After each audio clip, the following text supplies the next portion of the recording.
iPhone කියලා පිළිගන්නවා රවින්ද්‍රයි Perera YouTube channel එකට. මම මගේ channel එකේ මොකද්ද කරන්න කියන වීඩියෝ එක ඔයාලට දාලා තියෙනවා. මම හිතනවා ගොඩක් අය වීඩියෝ බලන්නේ නැති කියලා. එයානෝ මම තීරණය කරා මගේ පළවෙනි වීඩියෝ එක YouTube එකට අප්ලෝඩ් කරන්න. මම තීරණය කරා 11 ශ්‍රේණියෙන් පටන් ගන්න. මොකද ජනවාරියේ ඕනල් විභාගේ තියෙනවා. අමාරු පාඩමක් නම් මේක එයාලට ගොඩක් වටිනවා ඇති කියලා හිතනවා. එයානෝ මම තීරණය කරා තාපේ පාඩමෙන් පටන් ගන්න. හරි අපි යමු තාපේ පාඩමට. මම වීඩියෝ කරන් යද්දි ලියන්න දෙන තැන් වලදී වෙලාව දෙන්නේ නැහැ. මොකද වීඩියෝ ගන්න අවශ්‍ය දේ දික් වෙන හින්දා. එතනදී ඔයාලා වීඩියෝ එක පෝස් කරලා ලියන්න තියෙන ටික ලියලා ආයි වීඩියෝ එක ප්ලේ කරන්න. හරිනේ. ලියන්න මාතෘකාව තාපේ.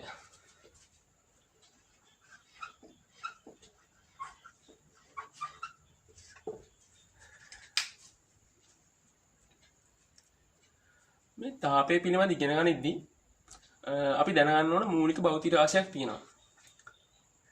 ඒක තමයි උෂ්ණත්වය කියලා කියන්නේ. මොකද්ද මේ උෂ්ණත්වය කියලා කියන්නේ? ඇත්තටම තාපය පිළිබඳ පාඩම ඉගෙන ගනිද්දී මේ උෂ්ණත්වය කියන භෞතික රාශිය පිළිබඳව දැනගෙන තියෙන්න ඕනේ. අතීතයේ මිනිස්සු යම් වස්තුවක් පිළිබඳ උෂ්ණත්වය නිගමනය කරේ ස්පර්ශ කිරීමෙන්. දැන් අපි අත්තු වස්තුවක් ස්පර්ශ කරලා පස්සේ අපිට අතර උණුසුමක් දැනෙනවා. සිසිල් වස්තුවක් ස්පර්ශ කරලා පස්සේ අපිට අතර සිසිල්සක් දැනෙනවා. එයි මේ කොහොමද එහෙම දැනෙන්නේ? මෙතනදී වෙන්නේ අපගේ ශරීර උෂ්ණත්වයට සාපේක්ෂව තමයි අපි උෂ්ණත්වය මැනීම සිද්ධ කරන්නේ. අපේ ශරීර උෂ්ණත්වයට වඩා වැඩි නම් යම් වස්තුවක උෂ්ණත්වය අපි කියනවා ඒ උෂ්ණත්වය වැඩි කියලා. ඒ වස්තුවේ යම් වස්තුවක උෂ්ණත්වය අපේ ශරීර උෂ්ණත්වයට වඩා අඩුයි නම් අපි කියනවා ඒ වස්තුව සීතල වස්තුවක් කියලා කියනවා. ඒ අනුව මෙතනදී නිගමනය කරන්නේ අපේ ශරීරයේ තියෙන උෂ්ණත්වයට වඩා මේ වස්තුන්ගේ තියෙන උෂ්ණත්වය අඩුද වැඩිද කියන බව තමයි මෙතනදී අපි නිර්ණය කරන්න ලබන්නේ. මෙතනදී අපිට උෂ්ණත්වයේ දරාගයක් නිර්ණය කරන්න බෑ. කරන්නේ උෂ්ණත්වය වැඩිද අඩුද කියන එක නිගමනය කිරීමක් විතරයි. හරිද? මෙන්න මෙතනදී මේ වස්තුන්ගේ උෂ්ණත්වය නිගමනය කරන්නේ මේ අපි දන්න රසායන විද්‍යාව ඉගෙනගෙන තියෙනවා ඕනෑම වස්තුවක් එකට තියෙන අංශු වලින් කියලානේ. මෙන්න මේ අංශු වල චාලක ශක්තිය පදනම් කරගෙන තමයි. එතන මධ්‍යස්ථ චාලක ශක්තිය පදනම් කරගෙන තමයි මේ වස්තුවක උෂ්ණත්වය අපි නිර්ණය කරන්නේ. මේ අංශු වල මධ්‍යස්ථ චාලක ශක්තිය කියන්නේ අංශුන්ගේ චලිත වන වේගය. යම් කිසි වස්තුවක තියෙන අංශුන්ගේ චලිත වන වේගය වැඩි නම් අපි කියනවා දල වශයෙන් ඒ වස්තුවේ උෂ්ණත්වය වැඩි කියලා. යම් වස්තුවක තියෙන අංශු චලනය වන වේගය අඩුයි නම් අපි කියනවා මේ වස්තුව සිසිල් වස්තුවක් කියලා. මම දැන් ඔයාලට කියලා දීපු නෝට් එකක් අපිට ලියාගන්න මේ කියලා දීපු ටිකේ ලියන්න උෂ්ණත්වය පිළිබඳ හැඳින්වීම කියලා. ඕනෑම පදාර්ථයක් සතු මූලික භෞතික රාශියක් විදිහට අපිට මේ උෂ්ණත්වය හඳුන්වන්න පුළුවන්. අපි ලියමු මෙහෙම ඕනෑම පදාර්ථයක සතු මූලික ගුණයක් ලෙස උෂ්ණත්වය හැඳින්විය හැකිය. ස්පර්ශ කිරීමෙන් උෂ්ණත්වය දල වශයෙන් මිනුම් කර හැකි අතර මෙහිදී මිනුම් වන්නේ ශරීරයට සාපේක්ෂව උෂ්ණත්වයයි. ශරීරයට සාපේක්ෂව වස්තුවේ උෂ්ණත්වයයි. වස්තුවේ උෂ්ණත්වය ශරීරයේ උෂ්ණත්වයට වඩා වැඩි නම් උණුසුම් වස්තුවක් ලෙසද වස්තුවේ උෂ්ණත්වය ශරීරයේ උෂ්ණත්වයට වඩා අඩු නම් සිසිල් වස්තුවක් ලෙසද අපි හඳුන්වනු ලබයි. තවද උෂ්ණත්වය anu වස්තුවක පවතින මධ්‍යස්ථ චාලක ශක්තිය පිළිබඳ මනින්න ලබන මිනුමකි. වස්තුවක පවතින අංශුන්හි මධ්‍යස්ථ චාලක ශක්තිය වැඩි නම් එම වස්තුව උණුසුම් වස්තුවක් ලෙසද වස්තුවක පවතින අංශු වල මධ්‍යස්ථ චාලක ශක්තිය අඩු නම් එම වස්තුව සිසිල් වස්තුවක් ලෙසද හඳුන්වනු ලබයි. හරිද? හරි. දැන් මෙතනදී අතීතයේ මිනිස්සු දල වශයෙන් නිර්ණය කරේ ස්පර්ශ කරලා. මෙතනදී අපිට සංඛ්‍යාත්මක අගයක් ලබා ගන්න බෑ. ඒ නිසා මිනිස්සු පෙළඹුණා සංඛ්‍යාත්මක අගයක් ලබා ගන්න පුළුවන් විදිහට උෂ්ණත්ව මානයක් නිපදවන්න. මිනිස්සු කල්පනා කරන් යද්දී උෂ්ණත්ව මානයක් කෙනෙක් නිපදුවා. ලෝකේ පළවෙනියටම උෂ්ණත්ව මානයක් නිපදවපු කෙනා තමයි අපි හැමෝම දන්න ගැලීලියෝ ගැලීලි. කිස්තු වර්ෂ 1600 විතර ඔහු උෂ්ණත්ව මානයක් නිපදුවා. ඒක තමයි ලෝකෙ නිපදවූ පළවෙනි උෂ්ණත්ව මානය. නමුත් සාමාන්‍ය පෙළ විෂය නිර්දේශයේදී ඕගොල්ලන්ට අධ්‍යයනය කරන්න තියෙන්නේ උෂ්ණත්ව මාන වර්ග දෙකයි. එකක් වීදුරු රසදිය උෂ්ණත්ව මානය, අනිත් එක මධ්‍යසාර වීදුරු මධ්‍යසාර උෂ්ණත්ව මානය. හරිද? මෙන්න මේ ටික පිළිබඳව ඔයාලා හොඳට දැනගෙන ඉන්න ඕනේ. හරි. අපි යමු පළවෙනි එකට. ඒක තමයි වීදුරු රසදිය උෂ්ණත්ව මානය. මාතෘකාව ලියන්න වීදුරු රසදිය උෂ්ණත්ව මානය. ඇත්තටම මේ වීදුරු රසදිය උෂ්ණත්ව මානය හැදිලා තියෙන්නේ කොහොමද? මේකේ තියෙනවා කේශික බල්බයක් සහ කේශික කඳක් තියෙනවා. මම හදලා පෙන්නන්න. හරි. මෙන්න මේක තමයි වීදුරු රසදිය උෂ්ණත්ව මානය කියලා කියන්නේ. මෙන්න මේ ආකෘතිය තියෙන. මෙන්න මෙතන තියෙනවා තුනී වීදුරු බල්බයක්. හරිද? ඒ වීදුරු බල්බේ රසදිය වලින් පුරවලා තියෙන්නේ. තහ මෙතන තියෙනවා තුනී සිදුරක් සහිත කේශික කඳක් තියෙනවා. ඒක පරිමාණයකින් සලකුණු කරලා තමයි තියෙන්නේ. මෙන්න මේක ගෙනිහිල්ලා අපි මනින්න ඕන වස්තුව, මනින්න ඕන උෂ්ණත්වය මනින්න ඕන වස්තුව දිනවනේ. අන්නේ මනින්න ඕන වස්තුවට දැම්මට පස්සේ මෙන්න මේ රසදිය කඳ ප්‍රසාරණය වෙලා මෙන්න මේ තුනී සිදුර දිගේ ඉහළට නගිනවා. අන්න ඊට වස්තුවට අදාළ උෂ්ණත්වය මෙන්න මෙතනින් පෙන්වන්නේ මෙන්න මේ පරිමාණයයි පාඨාංගය කියව ගන්න. එතන එහෙම තමයි අපි මේ වීදුරු රසදිය උෂ්ණත්ව මානයේ පාඨාංගයක් කියවගන්නේ. හරිද?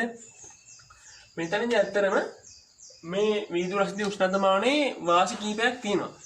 ඒක තමයි මේ රසදිය වීදුරු තෙත් කරන්නේ නැහැ. පළවෙනි වාසි තමයි ඒක. මොකද මෙතනදී දැන් රසදිය වක්කර මේ උෂ්ණත්ව මානයෙන් පාඨාංගයක් ගත්තට පස්සේ අපි මේ හරියෙන් දැන් පාඨාංගයක් ගත්තා කියලා. ඊට පස්සේ දැන් අපි ඒක වස්තුවෙන් එළියට ගත්තට පස්සේ ආයෙ නැවත රසදිය වල පල්ලෙහාට එනවනේ. බැරි වෙලාවත් රසදිය මේ වීදුරු වල ඇලුනොත් එහෙම, ඒ කියන්නේ වීදුරු වල ස්පර්ශලා තිබුණොත් එහෙම මේ රසදිය ප්‍රමාණය අඩු වෙනවනේ. එතකොට ඊළඟට මනින්න එක දින මනින්න උෂ්ණත්වය නිවැරදි වෙන්නේ නැතුව වැරදි පාඨාංග නම් ලබා දෙන්නේ. අන්න ඒක තමයි මම කිව්වේ උෂ්ණ මේ රසදිය කඳ ඉහළට නැග්ගට පස්සේ නැවත පල්ලෙහාට එනවා රසදිය මෙහි ස්පර්ශ වෙලා තියෙන්නේ නැහැ. ඒක තමයි රසදිය වීදුරු තෙත් නොකරයි කියලා කියන්නේ. අන්න ඒ ගුණය මේ වීදුරු රසදිය උෂ්ණත්ව මානවල නිරවත්තාවයට ගොඩක්ම වැදගත් වෙනවා. හරිද? ඊළඟ එක තමයි මෙන්න මේ රසදිය හොඳ තාප සන්නායකයක්. හොඳ තාප සන්නායකයක් වීම මගින් ඒ වස්තුවේ උෂ්ණත්වය අපිට නිවැරදිව මැනගන්න පුළුවන්. හරිද? අනිත් වගේ තමයි රසදිය කඳ පුළුල් උෂ්ණත්ව පරාසයකදී ඒකාකාර රසදිය පරිමාණ ප්‍රසාරණය වෙනවා. මේ රසදිය දින 39ක් 357ක් කියන උෂ්ණත්ව ප්‍රමාණය තුරදී ඒකාකාරතා පරිමාණ ප්‍රසාරණය වෙන්නේ. අන්න මේ ඒකාකාර පරිමාණ ප්‍රසාරණතාවය උෂ්ණත්ව මානයක නිරවත්තාවයට මෙහෙම වැදගත් වෙනවා. මෙතනදී මේ කේශික ආරය ගොඩක් හීනින්ද පොඩි උෂ්ණත්ව වැඩි වීමකට පවා ඉහළ පරිමාණ ප්‍රසාරණතාවයක් අපිට දැක් ගන්න පුළුවන්. ඒ කියන්නේ දැන් මේ කේශික නලයේ හීනීනේ. ඒ හීන නිසා මෙතන රත් වීමකදී ගොඩක් උස ප්‍රමාණයක් වැඩි වෙලා අපිට හොඳ පාඨාංගයක් ලබා ගන්න පුළුවන්. අන්න ඒකත් මේ වීදුරු රසදිය මාන උෂ්ණත්ව වීදුරු රසදිය උෂ්ණත්ව මාන වල මේ වාසියක් එනවා. හරිද? අවාසියක් තමයි මේ රසදිය කියන්නේ ගොඩක් විෂ සහිත ද්‍රව්‍යයක්. දැන් මේක පරිසරයට දූෂකයන් ලෙස තමයි හඳුන්වන්නේ. රසදිය උෂ්ණත්ව මානය බිඳිලා රසදිය පරිසරයට එකතු වුණොත් එහෙම ඒක පරිසර දූෂකයන් ලෙස හැඳින්වෙනවා. අන්න ඒ හේතුව නිසා මේ අද වෙද්දි වීදුරු රසදිය උෂ්ණත්ව මාන භාවිතය අඩු වෙලා තියෙනවා. හරිද? අපි මේ පිළිබඳව නෝට් එකක් ලියාගමු. මාතෘකාව ලියාගත්ත වීදුරු රසදිය උෂ්ණත්ව මාන කියලා ලියලා මෙන්න මේ රූපය ඇඳ ගන්න. හරි. ඊට පස්සේ මෙහෙම ලියන්න. රසදිය වීදුරු තෙත් නොකිරීම.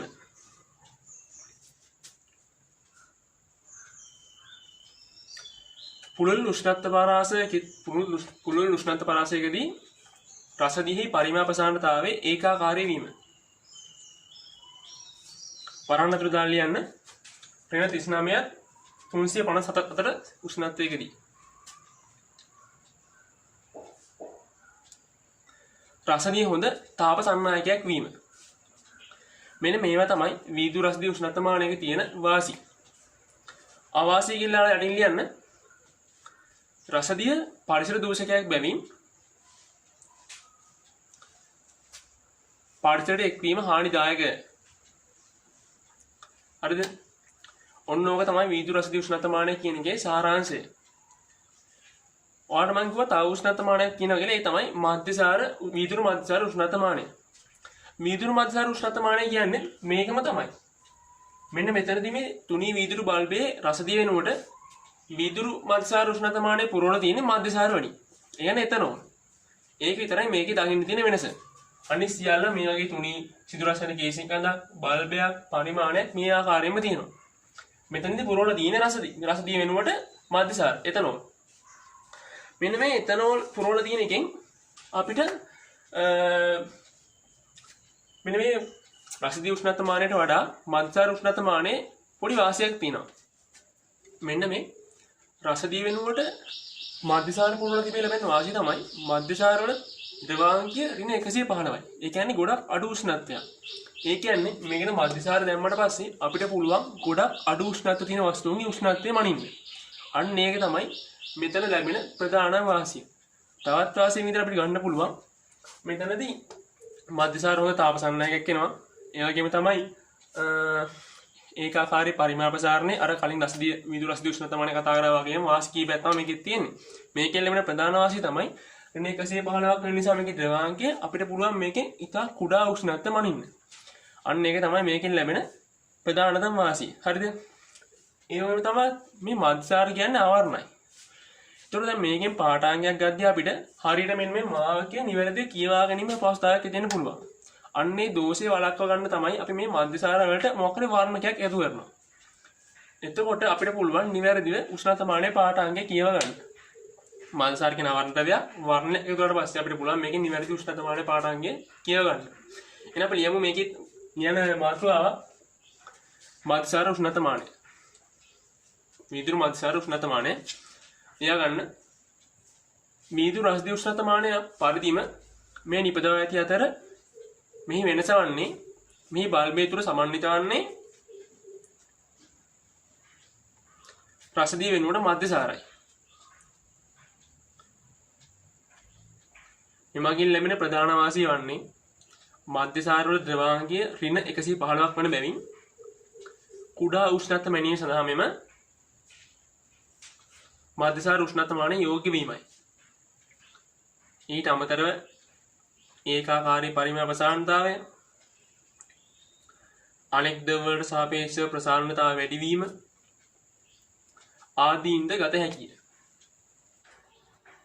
නමුත් නූතනයේදී මේ වීදුරු රසදිය උෂ්ණත්වමානය වීදුරු මධ්‍යසාර උෂ්ණත්වමානයත් වෙනුවට ගොඩක් බහුලව භාවිතයට ගැනෙන්නේ සංඛ්‍යාංග උෂ්ණත්වමානය කියලා එකක්. මොකද ඒකෙන් අපිට කෙලින්ම පාඨාංගය කියව ගන්න පුළුවන්. අන්නේ වාසීන්ද තමයි අද ලෝකයේ ගොඩක්ම සංඛ්‍යාංක උෂ්ණත්වමානය භාවිතා කිරීමට යොමු වෙලා තියෙන මිනිස්සු. මෙතනදී වෙන්නේ උෂ්ණත්වය සමග ප්‍රතිරෝධී විචලනය ආශ්‍රයෙන් ගණනය කිරීමක් තුලින් තමයි අපිට මේ උෂ්ණත්වය නිරීක්ෂණය කරන්න පුළුවන් වෙන්නේ පාඨාංගයක් විදියට. පොඩි මාතෘකාවක් විදියට ලියා ගන්න සංඛ්‍යාංක උෂ්ණත්වමානය කියලා. වීදුරු රසදිය උෂ්ණත්වමානය හා වීදුරු මධ්‍යසාර උෂ්ණත්වමානය යන දෙක සැලකුව විට එහිදී පාඨාංග ගණනය කළ යුතු බැවින් සහ සංඛ්‍යාංග උෂ්ණත්වමානයේ පාඨාංග අපිට කෙලින්ම කියවාගත හැකි බැවින් මිනිසුන් සංඛ්‍යාංග උෂ්ණත්වමානය කෙරෙහි වැඩි නැඹුරුවක් දක්වනු ලබයි. මෙහිදී සිදුවන්නේ උෂ්ණත්වය සමග ප්‍රතිරෝධී විචලනය වීමත් සහ එමගින් පාඨාංගයක් ලබා දීමයි. හරිද? හරි. දැන් අපි මෙච්චරලා කතා කරේ මේ උෂ්ණත්වමාන සම්බන්ධව. ඇත්තටම මේ උෂ්ණත්වමාන වලත් මනින්නේ උෂ්ණත්වයක්නේ. ඕගොල්ලන්ගේ සාමාන්‍ය පෙළ විෂය නිර්දේශයේදී දැනගන්න ඕන උෂ්ණත්ව පරිමාණ වර්ග තුනක් තියෙනවා. එකක් තමයි සෙල්සියස් පරිමාණය, අනිත් එක ෆැරන්හයිට් පරිමාණය සහ තුන්වෙනි එක කෙල්වින් පරිමාණය. මෙන්න මේ අතරින් ප්‍රධාන වශයෙන් වැදගත් වෙනවා සෙල්සියස් පරිමාණය හා කෙල්වින් පරිමාණය කියන එක. අය මුලින්ම සලකලා බලමු සෙල්සියස් පරිමාණය කියන්නේ මොකක්ද කියලා. හරි. මාතෘකාව ලියා ගන්න සෙල්සියස් පරිමාණය කියලා. සෙල්සියස් පරිමාණය. මේක තමයි අපි හැමෝම දන්න ගොඩක්ම භාවිතයේ තියෙන පරිමාණ වර්ග අතරින් එකක්. මෙන්න මේ සෙල්සියස් පරිමාණය හොයාගත්තේ ඇන්ඩ්‍රේ සෙල්සියස් කියලා කෙනෙක්. මෙයා තමයි මේ සෙල්සියස් පරිමාණය හොයාගත්තේ. මෙතනදී අතර ලක්ෂ දෙකක් තියෙනවා. බිංදුව සහ 100 කියන එක.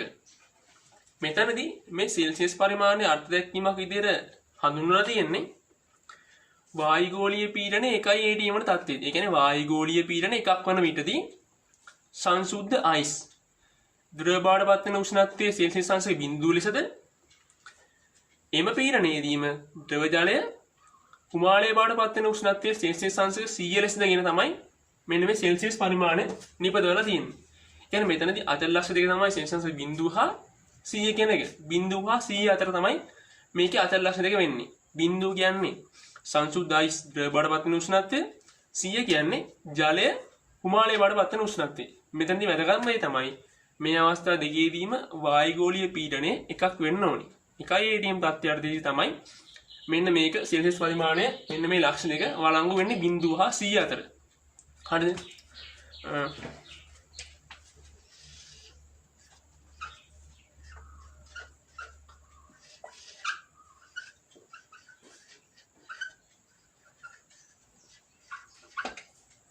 සෙල්සියස් පරිමාණයේදී බිඳුව 100 අතර තමයි අචල ලක්ෂ දෙක කියන්නේ. ඒ අතර කොටස් 100ක් තියෙනවා. හරිද? ලියන්න මෙහෙම සෙල්සියස් පරිමාණය කියලා මාතෘකාව ලියාගත්තා. එයාට ලියන්න වායුගෝලීය පීඩනය එකක් වන විටදී සංසුද්ධ අයිස් ද්‍රව පාඩ පත්වන උෂ්ණත්වය සෙල්සියස් අංශක බිඳුව ලෙසද එම පීඩනයේදීම ද්‍රව ජලය කුමාලයේ බවට පත් වෙන උෂ්ණත්වයේ සෙල්සියස් අංශක 100 ලෙසදගෙන නිපද වූ පරිමාණය සෙල්සියස් පරිමාණය ලෙස හඳුන්වයි. මේ රූපය දැන් ඊළඟට ලියා ගන්න ෆැරන්හයිට් පරිමාණය. මාතෘකාවේ ලියන්න ෆැරන්හයිට් පරිමාණය. මෙන්න මේ ෆැරන්හයිට් පරිමාණය හදලා තියෙන්නේ මෙන්න මේ අයිස් ද්‍රවන උෂ්ණත්වය හා ජලය හිමාලයේ බවට පත් වෙන උෂ්ණත්වය අතර ලක්ෂ දෙක විතර අරගෙන. නමුත් මෙතනදී සෙල්සියස් පරිමාණය නම් බිඳුවක් 100න්නේ. මෙතනදී දැනන් තියෙන්නේ ෆැරන්හයිට් පරිමාණයේදී ෆැරන්හයිට් 32ක් ෆැරන්හයිට් 212 අතර තමයි මෙන්න මේ අතර ලක්ෂ දෙක තමයි එයා තීරණය කරලා තියෙන්නේ. මේ පරිමාණය හැදුවේ ග්‍රේබ්රියල් ෆැරන්හයිට්. හරිද? මේ පරිමාණය නිර්මාණය කළේ ග්‍රේබ්රියල් ෆැරන්හයිට්. එයා මේ අතර ලක්ෂ විදිහට නිර්ණය කරේ අයිස් ද්‍රවන උෂ්ණත්වයේ ෆැරන්හයිට් 32 ලෙසත් ජලයේ හිමාලය වෙන උෂ්ණත්වයේ ෆැරන්හයිට් 212 ලෙස තමයි එයා නිර්ණය කරේ. මේ අතර තියෙන කොටස් 180ක්. ඒතර අපිට බැලුවම පේනවා මේ සෙල්සියස් පරිමාණයත් ෆැරන්හයිට් පරිමාණය අතර කොටස් ගාන එකිනෙකට සමාන නැහැ. කොටස් ගාන වෙනස්. නමුත් දෙන්නම හදලා තියෙන්නේ අයිස් ජලය වෙන උෂ්ණත්වයත් ජලයේ හිමාලය වෙන උෂ්ණත්වයත් පදනම් කරගෙන තමයි. නමුත් මේ පරිමාණ දෙක එකිනෙකට වෙනස්. හරිද? ෆැරන්හයිට් පරිමාණය අතර ලියා ගන්න. මෙහිදීද පරිමාණ නිපදවා ඇත්තේ සංසුද්ධ අයිස් ජලය වෙන උෂ්ණත්වය ජලය හිමාලයේ බවට පත් වෙන උෂ්ණත්වය සලකාය. නමුත් මෙහිදී අයිස් ජලයේ බවට පත් වෙන උෂ්ණත්වය ෆැරන්හයිට් 32 ලෙසත් ජලය හිමාලයේ බවට පත් වෙන උෂ්ණත්වය ෆැරන්හයිට් 212 ලෙසත් ගෙන ඇත. මේ අතර කොටස් 180කට බෙදිය හැකි අතර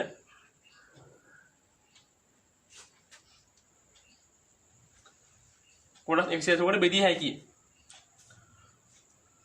තව ලියා ගන්න ෆැරන්හයිට් උෂ්ණත්වමානය නිපදවන ලද්දේ ග්‍රේබ්‍රියල් ෆැරන්හයිට් විසිනි. මේ රූපය දැන්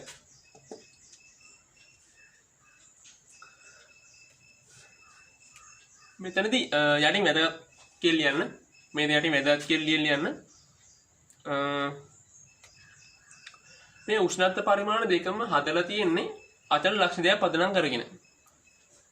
ඒ තමයි මෙන්න මේ දෙක. ඒ කියන්නේ අයිස් ජලය වෙන උෂ්ණත්වයත් ජලයේ හිමාලයේ බවට පත් වෙන උෂ්ණත්වයත්. මේ අචල ලක්ෂණ දෙක තෝරා ගැනීමට හේතු කිහිපයක් තියෙනවා. ඊයේ පළවෙනි හේතුව තමයි මේ අචල ලක්ෂණ දෙක අපිට හොයාගන්න ලේසි නේ. කියන්නේ දැන් අයිස් ජලයේ බවට පත් වෙන උෂ්ණත්වයේ ජලයේ හිමාලයේ බවට පත් වෙන උෂ්ණත්වය අපිට හොයාගන්න ලේසිනේ. ඒ කියන්නේ අපි දන්නවනේ සාමාන්‍යයෙන් අනිත් එක තමයි වායුගෝලීය පීඩනය මේ තත්ත්ව දෙකේදීම නියතව තියෙන්න ඕනේ. ඒ කියන්නේ මෙතන දෙක වායුගෝලීය පීඩනයක්, මෙතන තව වායුගෝලීය පීඩනයක් තිබිලා මේ දෙක අපිට නිර්ණය කරන්න බෑ. ඒ කියන්නේ නිර්ණය කරන තැන් දෙකේදීම වායුගෝලීය පීඩනය එකම වෙන්න ඕනේ. අන්න ඒ කරුණු දෙක තෘප්ත කරනවා නම් මේ පාඩාංග ටික නිරවත්තා වෙනවා. හරිද? න්‍යාය අරයක් කියලා.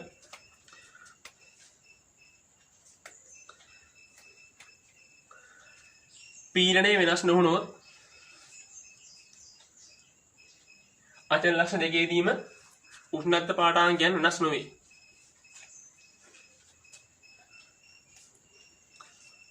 මෙම අචල ලක්ෂණ දෙක පහසුවෙන් නිර්ණය කළ හැකියි. හරිද?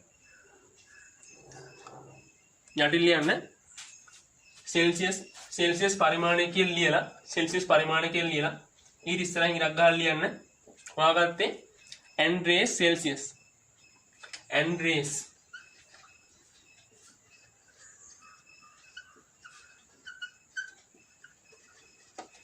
सेल्सियस फ़ारेनहाइट परिमाण කියලා ඉලිසන ලියන්න ග්‍රේබ්‍රියල්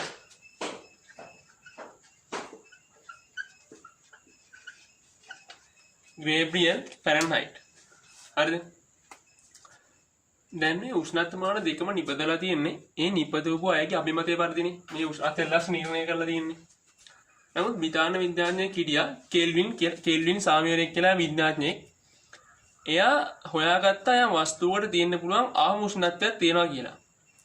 එයා ඒක හැඳින්නුවා නිරපේක්ෂ ශුන්‍ය කියලා. ඒ කියන්නේ කෙල්වින් බිඳුවයි. හරිද?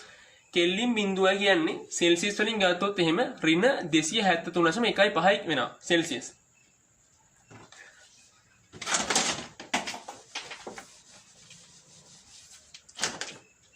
කෙල්වින් බිඳුවයි කියලා කියන්නේ සෙල්සියස් වලින් ගත්තොත් එහෙම -273.1.5. එතකොට අපි ඉස්සෙල්ලා සෙල්සියස් පරිමාණයේදී අයිස් ද්‍රවණ උෂ්ණත්වය ගත්තේ සෙල්සියස් අංශය 0යි කියලා. එතකොට මේ අයිස් ද්‍රවණ උෂ්ණත්වය සෙල්සියස් අංශය 0 නම් මේ කෙල්වින් වලින් ගත්තොත් එහෙම එන 273.1.5 කෙල්වින් වෙන්න ඕන. ඒ කියන්නේ අයිස් ද්‍රවණ උෂ්ණත්වය කෙල්වින් 273.1.5. අපි ගත්තා ජලය හිමාලය බඩපත් වෙන උෂ්ණත්වය සෙල්සියස් අංශය 100යි කියලා. එහෙනම් ඒක කෙල්වින් වලින් ගත්තොත් එහෙම 373.1.5 කෙල්වින් වෙනවා. නමුත් අපි ගණනයන් වලදී මෙන්න මේ 0.1.5 කියන එක සලකන්නේ නැතුව අපි ආසන්න වශයෙන් මේක සමානයි කියලා ගන්නවා 273යි කෙල්වින් හා 373යි කෙල්වින් විදියට. ඒ කියන්නේ කෙල්වින් පරිමාණයේදී අයිස් ද්‍රවණ උෂ්ණත්වය වෙන්නේ කෙල්වින් 273 ද්‍රව ජලයේ අයිස් ද්‍රව ජලයේ හිමාලය බඩපත් වෙන උෂ්ණත්වය වෙන්නේ කෙල්වින් 373. අනිත් එක තමයි උෂ්ණත්වය මැනීමේ අන්තර්ජාතික ඒකක කියන්නේ කෙල්වින් වලට. ඒතර උෂ්ණත්වය මැනීමේ අන්තර්ජාතික ඒකක කෙල්වින් අයිස් ද්‍රව ජලයේ බඩපත් වෙන උෂ්ණත්වය කෙල්වින් 273 ද්‍රව ජලයේ හිමාලය බඩපත් වෙන උෂ්ණත්වය කෙල්වින් 373. මේක හොයාගත්තේ කෙල්වින් සාමිවරයා. එයා කිව්වා යම් වස්තුවකට තියෙන්න පුළුවන් ආම උෂ්ණත්වයක් තියෙනවා ඒ කෙල්වින් බිඳුව කියලා හැඳින්වුවා. ඊට වඩා ආම උෂ්ණත් අඩු උෂ්ණත්ව තියෙන්න බෑ කියලා කිව්ව ඕනෑම වස්තුවකට තියෙන ආම උෂ්ණත්වය කෙල්වින් බිඳුව. එයාගේ නමකුත් දුන්නා නිරපේක්ෂ ශුන්‍ය. හරිද? හරි අපි මෙතන ලියා ගන්න කෙල්වින් පරිමාණය කියලා මාතෘකාව. එයාට දෙන්න ලියන්න සෙල්සියස් සහ ෆැරන්හයිට් පරිමාණවලදී අචල අගයන් තීරණය කරන ලද්දේ එම පරිමාණයන් නිපදවූ අයගේ අභිමතය පරිදිය.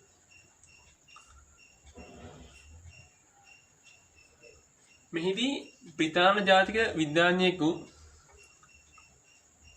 කෙල්වින් සාමිවරයා විසින් නව පරිමාණයක් හඳුන්වා දෙන ලදී. එය කෙල්වින් පරිමාණය ලෙස හඳුන්වයි. මෙහිදී යම් වස්තුවකට පැවතිය හැකි ආම උෂ්ණත්වයක් පවතින අතර එය කෙල්වින් බිඳුව ලෙස හඳුන්වයි.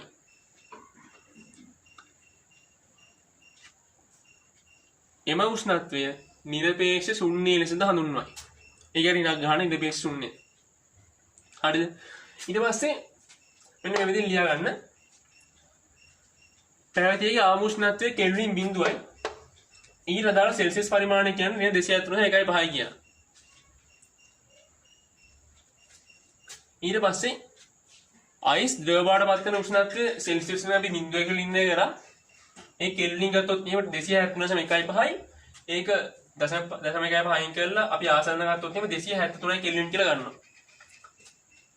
ද්‍රව ජලයේ හිමාලය බවට පත් වෙන උෂ්ණත්වය සෙල්සියස් අංශක 100යි ඒක කෙල්වින් ගත්තොත් එහෙම 373.1.5 කෙල්වින් එනවා. අපි 0.1.5 අයින් කරලා ආසන්න 373 කෙල්වින් කියලා ගන්නවා. හරිද? ඒකට අපි සලකුවොත් එහෙම බිංදු සෙල්සියස් වලින් ගත්තොත් එහෙම සහ කෙල්වින් වලින් ගත්තොත් එහෙම සෙල්සියස් බිංදුව කියන්නේ කෙල්වින් 273යි. සෙල්සියස් අංශක 100යි කියලා කියන්නේ කෙල්වින් 373යි. දැන් මේ අතර පරතරය 100යි. මේ අතර පරතරය 100යි. ඒ කියන්නේ වැඩි වෙන සෑම සෙල්සියස් අංශකයක්ම සමාන වෙනවා කෙල්වින් එකකට. ඒ කියන්නේ 1 සෙල්සියස් 1 කෙල්වින් සමානයි. මෙතනදී මේ සමානයි කියලා කියන්නේ මේ සෙල්සියස් අංශකයේ කෙල්වින් එකට සමාන කියන නෙමෙයි. මෙතන උෂ්ණත්වය වැඩි වීම. ඒ කියන්නේ දැන් මෙතන බිංදුව ඉඳන් 1ට වටිනොත් එහෙනම් මෙතන 273 274. ඒ කියන්නේ උෂ්ණත්ව අන්තරය සමානයි. උෂ්ණත්ව අන්තර සෙල්සියස් අංශක 1 උෂ්ණත්ව අන්තර කෙල්වින් 1කට සමානයි. හරිද? ඒකත් ඔයාලගේ නෝට් එකේ අරින් ලියා ගන්න. හරිද? තව අටින් ලියා ගන්න. උෂ්ණත්වය වැඩිීමේ අන්තර්ජාතික ඒකකය කෙල්වින් වේ. අද මම මෙතනින් පාඩම නවත්තනවා. ඊළඟට තාපේ දෙවෙනි කොටසත් එක්ක ඔයාලව හම්බෙන්න ඊළඟ වීඩියෝ එකේ මම එනවා. එතකොට මේ පාඩමේ මොනවාරි ප්‍රශ්නයක් තියෙනවනම් යටින් ඔයාලා කමෙන්ට් කරන්න. වීඩියෝ එකට කැමති නම් ලයික් කරන්න. ඒ වගේම ඔයාලගේ යාළුවන්ට මේ channel එක ගැන දැනුවත් කරන්න. වීඩියෝ එක ෂෙයා කරන්න. subscribe කරන්න නැත්නම් subscribe කරන්න අනිවාර්යයෙන්ම. sub කරලා හැබැයි ඉතින් බෙල් අයිකන් එක ක්ලික් කරොත් එහෙනම් මම ඔයාලට වීඩියෝ එක අප්ලෝඩ් කරපුවාම ඔයාලට වීඩියෝ එක එනවා නොටිෆිකේෂන් එකක් විදිහට. එතකොට ඔයාලට බලන්න පුළුවන් මම ඊළඟට 10 වසරේ පාඩමක් එක්ක නැවත වීඩියෝ එකක් දාන්නම්. මම 11 වසරේ 10 වසර කියන ශ්‍රේණි ටිකේ මාරුවට පාඩම් දාන්න තමයි බලාපොරොත්තු වෙමින් ඉන්නේ. අද දැන් 11 වසරේ තාවයි පාඩම කරා. පළවෙනි කොටස. මේක ඊළඟ කොටස මම ඊළඟට අප්ලෝඩ් කරන්නම්. ආයිබෝන්.